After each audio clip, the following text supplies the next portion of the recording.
मैं आपको 100% लाइव में जोड़ूंगा। अखिलेश सिंह यादव जी नमस्ते। गौतम यादव, एक्चुअली ये सब लाइव वाइव का कोई प्लान नहीं था। ये सब शक्ल भी देख के लग रही होगी सुबह से हम लोग किसी और चीज़ों में ही लगे पड़े हैं। 100 दिक्कतें हैं 100।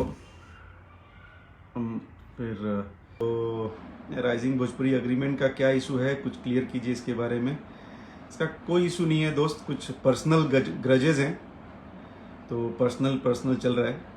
बट तो आपको बता दें कि भोजपुरी द सुपरस्टार खेसारी लाल के राइटर विवेक सिंह जी का यह वीडियो सोशल मीडिया काफी तेजी से वायरल किया जा रहा है और इस बात का दावा किया जा रहा है कि सुपरस्टार खेसारी लाल यादव के मैनेजर विवेक सिंह सुपरस्टार खेसारी लाल यादव की टीम छोड़ पवन सिंह जी के टीम को ज्वाइन कर लिए हैं। इसके साथ ही कुछ लोगों का यह भी कहना है कि वे कल्लू के भी टीम को शायद ज्वाइन कर लिए हैं, परंतु आपकी जानकारी के लिए बता दें कि अभी तक टीम छोड़ने और टीम ज्वाइन करने को लेकर कोई भी ऑफिशियल अपडेट नहीं है, नहीं सुपरस्टार खेसारी लाल यादव की तरफ से और ना ही विवेक सिंह की तरफ से।